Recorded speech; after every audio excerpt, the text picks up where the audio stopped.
Welcome to the Real News Network. I'm Paul Jay in Baltimore, and we're continuing our series on, I guess we could say, a modern history of Syria, and trying to understand the nature of that very difficult and tragic conflict. Joining us again now from London is Sami Ramadani. He's a senior lecturer in sociology at the London Metropolitan University. He was a political refugee from Saddam's regime in Iraq, and he now joins us again from London. Thanks, Sami. You're welcome. So let's pick up the story from who makes up this ruling elite, because one wonders why Assad, like Mubarak, has not yet been thrown under the bus by the Syrian elite. You would think there would be a deal to be made there where the Syrian elite would say, okay, let's get rid of the Assad family and kind of carry on without them, as they're trying to do in Egypt.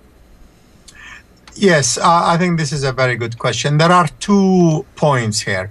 One, which is to do with the relative strength of this regime. What sort of social base is it relying on within that strength? And secondly, the nature of the armed opposition, which has fed into that relative strength. I'll explain. The Syrian regime there is an oversimplification as to the nature of this regime. Some say, oh, it's just a few family members of the Assad elite. They belong to a sect called the Alawites, and they rule by brute force. Well, that's an oversimplification. Brute force there is, repression there is, brutality there is, imprisonment there is, torture there is, but a regime could never survive just by that, especially the Syrian regime. In the past few decades, and especially in the last 10 to 15 years, the Syrian regime has succeeded in spreading its social base. There is an elite which is around the armed forces and the security forces. There is an elite which is around the merchant classes of Aleppo, where a lot of fighting is going on today, and the capital Damascus. The merchant classes of the main cities, especially to these 2 cities, are also supportive of the regime. And these merchant classes do not belong to one sect or anything. On the contrary, most of them belong to the majority Sunni sect of Syria. There is another layer, which is the upper middle classes and some sections of the middle class, which enjoy social benefits, some economic, but some social, significantly women in public life. When you say middle class, let's define that, because in the United States, they tend to use middle class instead of the words working class, but in some other countries, middle class means professionals and such. So which way are you using it? No, I'm using it in the sense of the professionals. Okay. The professional classes, lawyers, accountants, people who are in certain professions, but they are well-to-do people. Yes. Right. Now the women sections of these, or women members of families of these, and they are a large section in society, who do not wear the hijab, have enjoyed relative freedom, socially speaking, in terms of women issues, women in public life. That is why today a lot of these women are dead against the armed opposition. They are frightened. They are frightened because of the Muslim Brotherhood and because of the Salafis and the extreme Muslim organizations and Al-Qaeda. They are frightened that Saudi Arabia and Qatar are the main backers of the opposition. Because remember, Saudi society is the most brutal, and I use my words carefully, the most brutal, socially speaking, towards women in the world, on planet Earth. Right. And a lot of Syrian women fear that. They don't necessarily love this regime, but they fear the consequences of an opposition that is backed by the Saudis and the Qataris. Even Turkey. The Turkish government is a Muslim Brotherhood type government, and they tend to be socially less progressive than in Syria. Okay, so, and another aspect which relates to the nature of the armed opposition, which has in a way strengthened the regime, is the existence of a mosaic of ethnicities Kurds, Yazidis, Druze. These are national ethnic type groupings. And you have Christians. The Christians compose 10% of Syria's 26 million people. Some of the churches of Syria are older than Islam itself. They belong to early Christianity. They regard themselves as the true Christians of this world. Orthodox Christians in Aleppo, in various parts of Syria, and Homs. Aleppo has some of the oldest churches in the world. They are terrified of the armed opposition. A lot of, in Homs, there were upwards of 80,000 Christians who had to flee the city of Homs because there were a couple of massacres of Christian families in Homs. Add all this together, apart from the Shia and the Alawites, the Assad family is belong to the Alawite, and the Alawites are a sect within a sect of the Shia sect in Syria. You get a complex picture where the nature of the armed opposition, I repeat armed, because as we said in the beginning, there is a democratic, peaceful opposition which wants complete radical change and true democracy in Syria. They are against the militarization. It's the armed opposition which is calling the shots today, which terrifies all these sectors of the population that I have mentioned. So why, with this broad stratum of people who I would expect amongst even them, the majority want some kind of democratic reform, certainly when you're talking ordinary people that are in this stratum that are more or less opposed to the militarization and to some extent support Assad. Still, why don't they throw Assad under the bus? Why one family? Given that there was such a broad stratum of forces on the other side, why does the military hang on to Assad this way?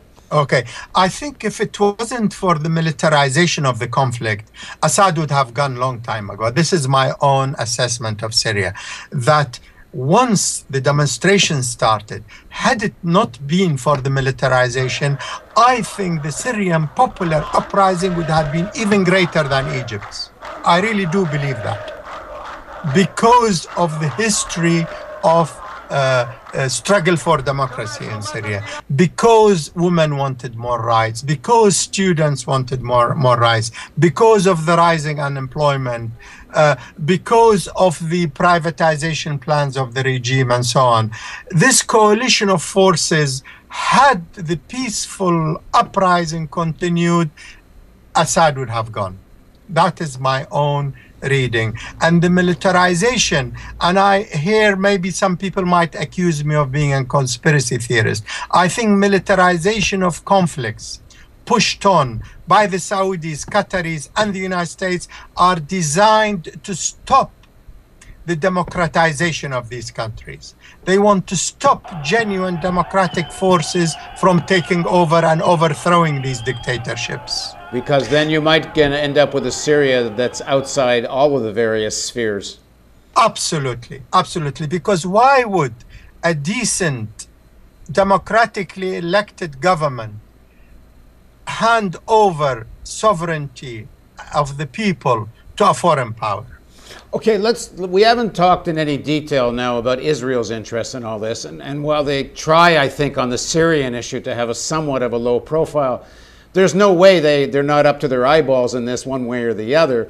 And how is it in Israel's interest, in spite of their clear objective to try to get regime change in Iran, why is it in Israel's interest to risk forces coming to power in Syria that are far more antagonistic to Israel than Syria has been?